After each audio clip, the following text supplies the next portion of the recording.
The whole sales training was learning how to go through that script. And so to me, a lot of it was there were no questions built in, there was no real discovery. It was really just laying out, okay, here are the products, here are typical issues that people have with other products that are in the marketplace. Here's how ours are different. Which of these products do you want to buy? And so in the very beginning, it was very formulaic. And I really saw it as just pushing products on people.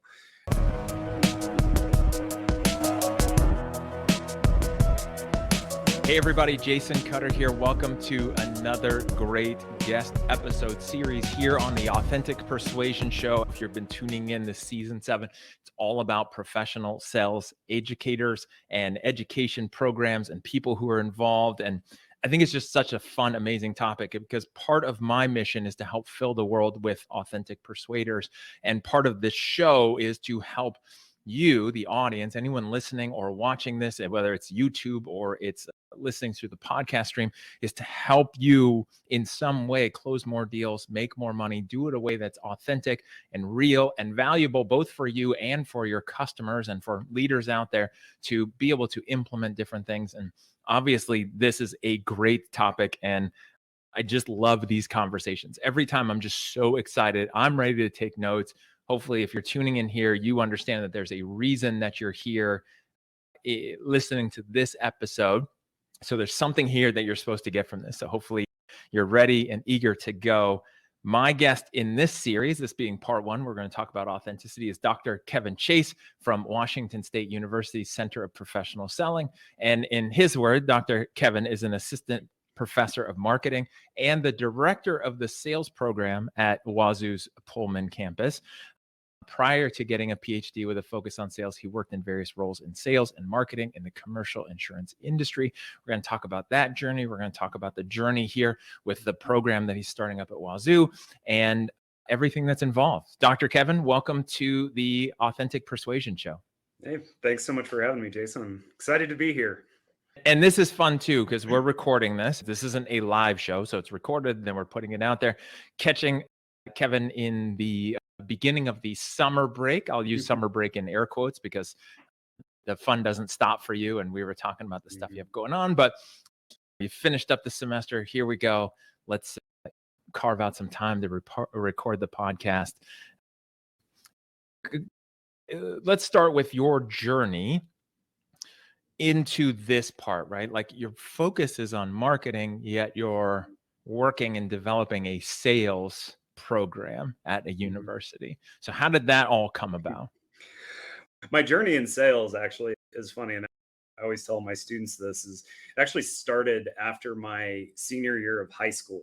And all through high school, I worked at a Quiznos sub, which there's seems to be fewer and fewer of those these days. But anyway, for those that don't know, Quiznos, really their whole kind of shtick was having toasted sandwiches, which isn't really a differentiator at this point because there's a lot of sandwich shops that have toasters. But for me, I basically spent 3 years of high school smelling like toasted bread.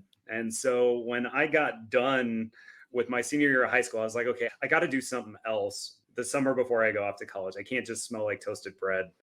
I'm done with this job. And so I interviewed for a position with Vector Marketing, which some people may recognize that name. That is the company that sells Cutco knives. And so my first foray into sales, I started selling knives after my senior year of high school and ended up selling all the way through college, and just really fell in love with the sales job. I played sports growing up, so I enjoyed the competitive part of it. I enjoyed the autonomy of being in a sales position. And I went to school at a university called Linfield College at the time. Now it's Linfield University in Oregon. And I got a degree in finance with the entire intent of coming out and getting a job in sales and really being a stockbroker. And so when I came out and started interviewing for jobs, I interviewed for a bunch of different financial firms like Morgan Stanley, Merrill Lynch, companies like that at the time, and actually ended up getting referred to a company called USI, and went in, ended up taking a job as a really salesperson in training at USI Holdings, which is a commercial insurance broker. And so worked for them for a couple of years, and unfortunately got laid off in 2009 and moved over to the carrier side and started working in product management and did a lot of work with the sales team, sales training, worked on really large RFPs, and did that for another couple of years. And how I ended up becoming a professor is I was actually getting my MBA while I was a product manager at that time.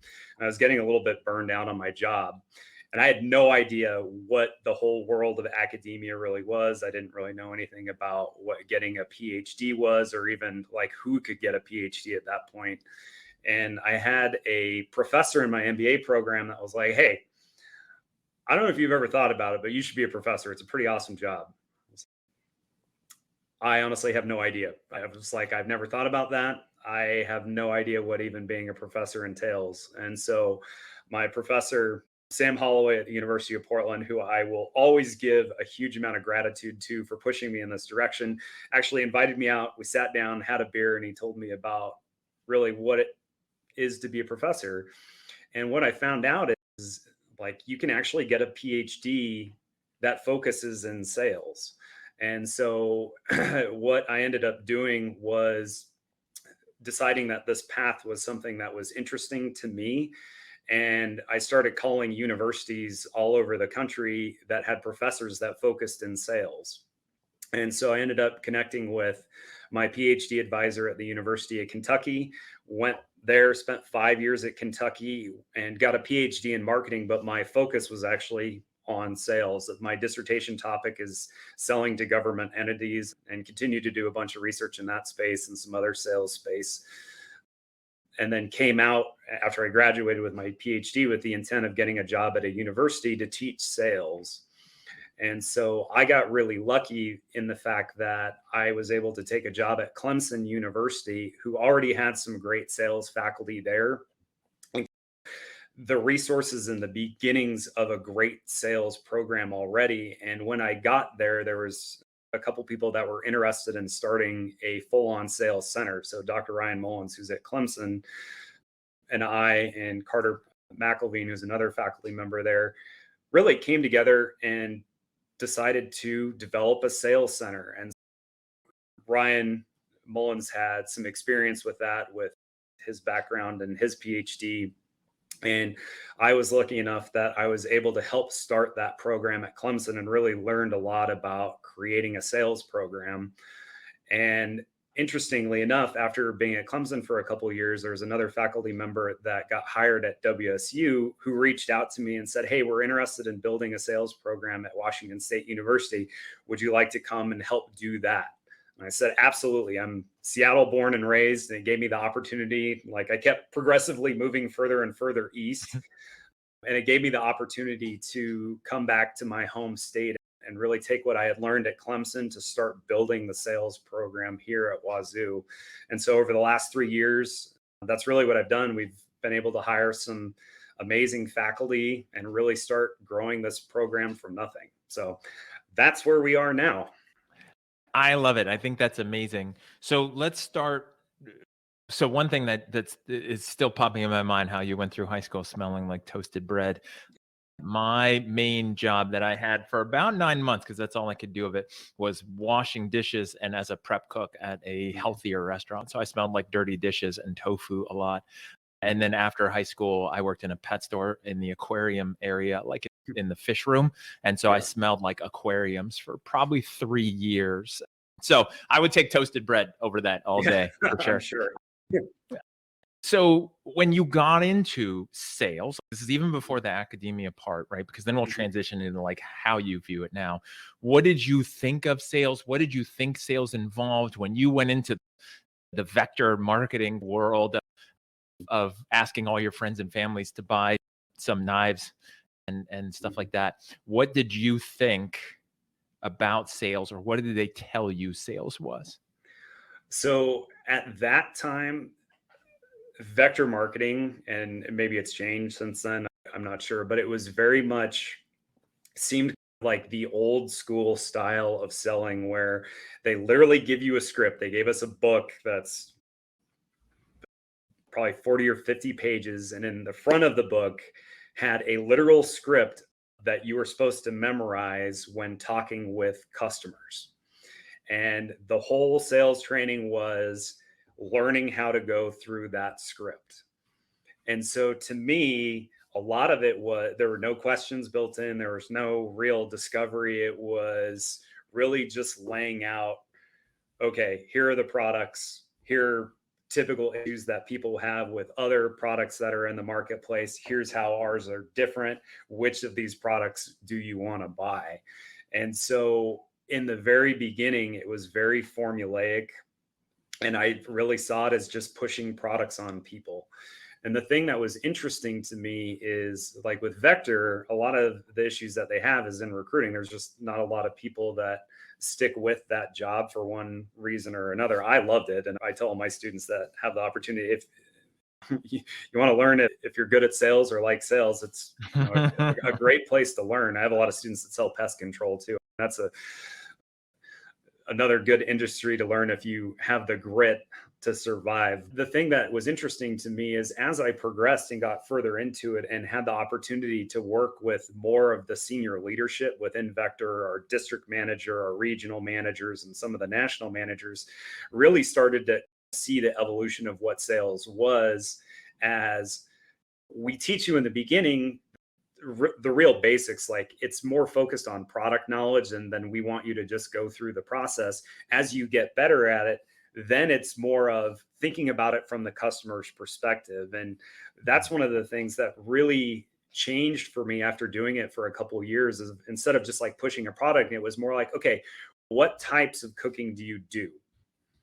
The more discovery oriented, and started switching my thinking to being like, okay, sales is a lot more focused on helping customers, right? And so when I was going through my undergrad program, again, I got a degree in finance. I never took any sales classes. I had no real background in what sales was supposed to be. And so luckily at Vector, I started to understand the importance of the customer relationship, listening to customers, that kind of stuff. So when I came out and I started interviewing for jobs, I at least had some level of understanding of what a good salesperson should be. I would say I was still fairly incompetent in terms of being a good salesperson, but at least I had some sort of idea. So when I went into my sales training program with USI, that's where I started to get more exposure to some of the more complex sales processes, learning more about what good sales actually is, that kind of stuff. And it's great that you explained it that way about when somebody's first in sales or approaching it. And I'm thinking about that example where it's like, here's the script, memorize what to say, go through that process, which a lot of people think, oh, I don't want to do that. I don't want to be in sales. I don't want to use a script. Scripts are terrible. And I'm like, you need a guide. You have to know what to do at first, and then you can evolve from there. But I love how you said it, right? Like at first it has to be product knowledge. Then you have to get to the point where you realize it's about helping people. And it's funny too, because I remember when junior high school friend, post high school, he signed up and was selling Cutco knives. I remember when he came over to the house, right? We're both like 19, 20 years old, and he's selling my parents on Cutco knives, and they bought some because they liked him. It was that kind of buy. It wasn't that they needed knives. It was just that they liked him. And he literally I wasn't aware of things back then, like sales. I wasn't thinking sales, but he was just relying on the friends and family and almost the sympathy vote and just explaining it, versus what you're talking about is where you want to evolve to. So that's what your first foray into sales. And then what about when you got into the commercial insurance side? How did you realize sales was different, or was it different, or what were you taught? How did you approach that? Yeah. So commercial insurance, the first major thing that was eye-opening to me was selling a product that's complex, right? So selling knives is fairly straightforward. I think I had 11 or 12 or 13 different knives, and it's basically you just set them out in front of people and be like, okay, which ones do you like? Versus then you get into commercial insurance, like, okay, there are all these different types of insurance coverages that are out there. And not only that, there's a whole bunch of different carriers that offer those different types of insurances. And on top of that, each of those coverages from each of those different carriers are a little bit different and have to be tailored to the individual customer that you're meeting with. There's holy cow, there's so much stuff to know. And so it started out like having to learn the basics of what insurance was, and then also understanding that you can't necessarily know everything, and how important developing a strong network of people within your company, or at least for me, that you could lean on when you don't know something. Okay. So like I would say the first thing is networking, right? Because of the complexity. And then the second part was really understanding the complex sale and the length that the sales process actually takes, right? So now you're talking about, okay, if I'm the outside broker and I'm trying to win business of a customer that's not my current customer, there's a relationship and a level of trust that has to develop first before a sale can even be made. And so that process and the amount of time that it takes to do that was really eye-opening for me as well. And the relationship development piece in Vector is relatively short. I worked in that job long enough where I was getting referrals from people that I went and saw somebody, and then they referred me to their friend, and their friend referred me to another friend. And I was working through referrals, but with the type of product, I didn't really need to develop a really in-depth relationship. Some people I did end up developing long-term relationships with, but a lot of those customers were very transactional, which again is very different than selling commercial insurance. Mm-hmm. So you went the path that I think a lot of probably your students, especially the non-sales students and maybe even the sales students, are going when they get into a class like yours. Now that we've done enough, I've had enough conversations with professors of sales programs, right? Even the audience, if you've been listening to these episodes that we're weeks and weeks into this, is they're probably thinking the same thing, which to them, your students and potential students, sales is Cutco knives, it's couches, it's cars, it's watching their parents buy a house, it's cell phones, it's the person at the mall. Like, how do you then help them transition with that? And then where is that balance of them going, yes, I want to do some really long sales cycle stuff, or maybe I'm just a transactional salesperson? Like, how do you tackle all that? Yeah. It's a long process. So we have a couple of different sales classes that we offer. And in our intro level sales class, one of the first things that I do on the first day of sales is one of my favorite activities, where the first thing that I do is I say, okay, everybody take 3 to 4 minutes, and I have them write down a negative experience they had with a salesperson. It doesn't matter what kind of sales it is, write down what happened and why it was so negative. Okay. And so that's the first thing that we do. And then I take all the responses and we start writing them on the board. And they're all generally very similar. It's all around, I went in to look at something, a product or whatever, and the salesperson pushed products on me that I didn't want. I was like, yep, everybody hates that. The pushy salesperson. I always talk about, I've never really had a good experience buying cars, other than I bought my truck through Costco, which was great because I didn't have to deal with a salesperson. No offense to car salespeople out there. I know there are good ones, but I just have never had a good experience. And a lot of them have been really pushy. So I use my own experience with that. I'm like, we all have experienced these things. And this is a lot of the reason why we have negative views of salespeople, is this pushy salesperson kind of archetype that we've all experienced. And then the second part of the assignment is, okay, now tell me about a positive experience you had with a salesperson. And again, I have them write it down. And generally, most of them have had positive experiences with a salesperson. And a lot of times, again, it's very similar stories. I went in, I had no idea what I was looking at. I didn't know what I was looking for. And the salesperson was really helpful in asking questions, really helping me understand what my needs were. And so we look at one side of the board that has all the pushy salespeople on the one side, and then all the helpful salespeople on the other. And I'm like, okay, this is what sales is. Sales is helping people make better decisions, right?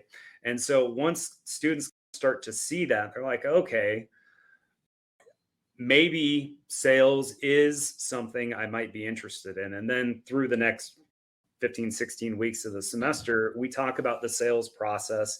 We focus specifically on B2B sales in our classes. And so we talk about different sales and different types of industries. We have various partners for our sales program that will come into our classes and talk about sales in their industry. So students start to get exposure to what sales actually is and what sales should look like, and as well as the different opportunities across industries. So they can see being a sales rep for somebody like Ian J. Gallo selling wine and spirits is going to be very different than selling like commercial insurance, for example. And they can start to see the nuance between that to show them at least what the opportunities and the skills and the things that are necessary to be successful in these industries, and if it's a potential fit for them. This first episode is about authenticity. When you look back at your career, both the direct to consumer, let's say the Cutco-ish experience, the commercial sales in either one, what did you think the role of a salesperson was? Where was authenticity either promoted and valued, or where did you figure out like that balance for you and as you created yourself as a salesperson? Honestly, when I first started, I never really saw authenticity as a piece of the sales process, right? I felt like when I first started, and again, this is selling knives, that I was just there to show them products and they would just purchase whatever. I didn't really see myself as helping the customers make decisions. I saw myself probably much more of like just a distributor, right? So, you need products and I have them, like pick which ones you want, right? Versus the more I got into it, the deeper the conversations you have with customers, and what I see authenticity where it really plays an important role is in building that trust with the customers, right? Where trust, for example, does a lot of really powerful things in the sales process when customers have doubts. Okay. So if I am unsure of the decision I'm going to make, if I'm talking to a salesperson that I trust, I am willing to lean on that person. I'm willing to ignore my own doubts, my own uncertainties, because of this trust in the salesperson that I have. And so, again, when you start moving up into more important, more complex sales, like commercial insurance, for example, that plays an incredibly important role, because when you're selling something intangible like that, for example, let's say somebody's business catches on fire, okay, they want to know that the person that they've entrusted to choose this insurance program or put this insurance program together is somebody that they can trust, that the program that they have is going to be there to help move their business forward, or put their business back into the situation it was in before the loss, for example.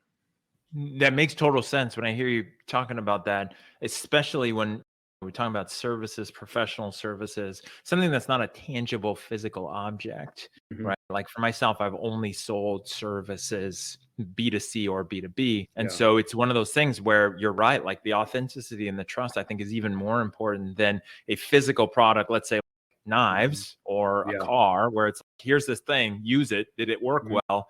All right, Yeah. trust the company enough that it's not going to fall apart in a week or a Mhm. month, but it's more about the product than it is maybe than the person, versus when you get into more like long-term relational sales, where meaning you're selling something, commercial insurance or even B2B SaaS platforms, where the sale is just the beginning of the relationship. Like then that's when it begins, and then it's like a long-term thing. And obviously it's got to be built on trust. However, it's crazy because there's still a lot of salespeople who don't necessarily do that, or aren't really totally transparent and upfront about everything.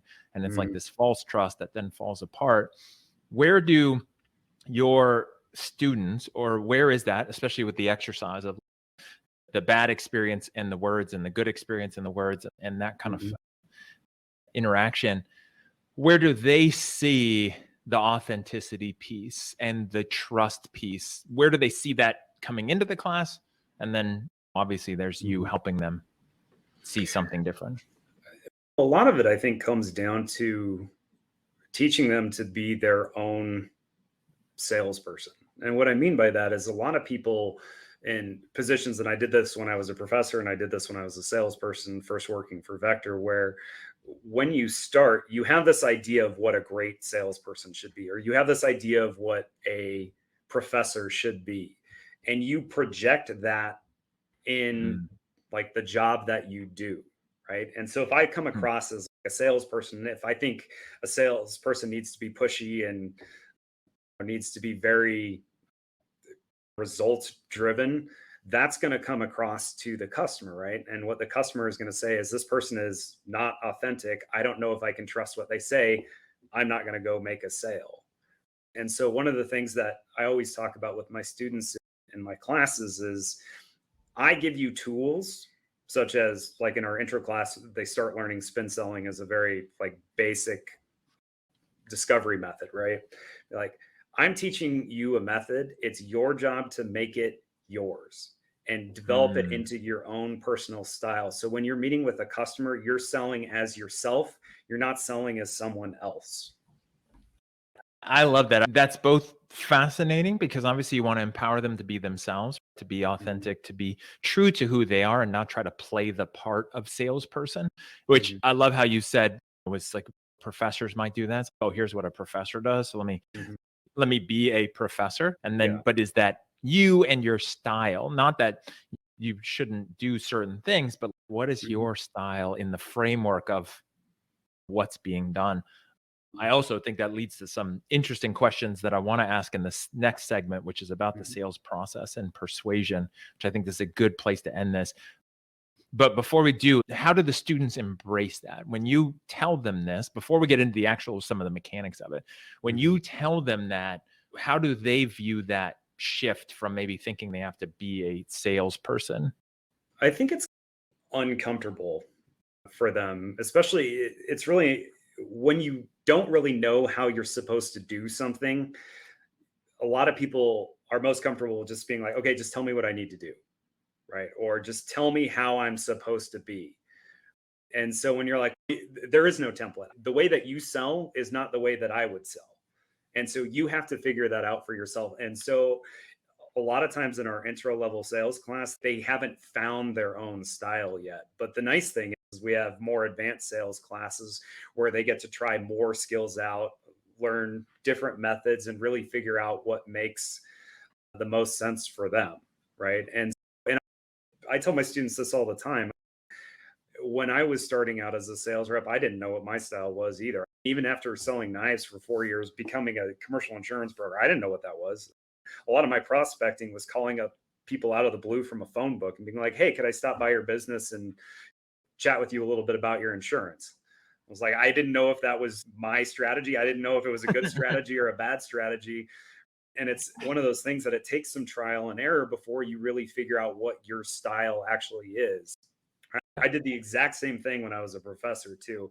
I remember I taught my first class was like the absolute worst because I had to teach Wednesday nights from 5:30 to 8:30 at night, and I'd never taught before. And then having to teach like a 3-hour class to like 60 students, I was like, okay, I'm going to go up there and I'm going to lecture, and then I'm going to give them an in-class assignment, and then I'm going to lecture some more. And I just lectured like what I thought a professor should lecture like, and it was boring. Oh my God, it was so boring for me. And I'm sure it was even like worse for my students. And slowly, as I got more comfortable and got more comfortable in the content, got more comfortable with the students, I got more comfortable with my style, and my own style kind of started to emerge. And it took me a little while and a couple more classes before I figured out what that would be, but that's really what it takes. It takes time, right? It took time when I was a salesperson. It took time when I was a professor. And so that's one of the things I constantly tell my students is it's something that takes time that you just need to actively work on.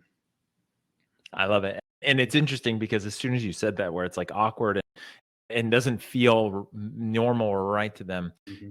a lot of times I ask that question and they're like, oh, they love it. They're excited to do it. But I appreciate the fact that you're calling it out, which is, yeah, it feels like they don't have the confidence and the skills and the knowledge. So Mhm. you're just like, hey, you're just going to make this your own. It's like, I don't know how to make anything my own. I don't know what I'm Mhm. doing. So I think that's very valid and very accurate. And I can think of the times hiring salespeople who don't have experience in even a product. Maybe they have sales experience, but not in that specific product. The deer in headlights mode. And then how do you give them the tools?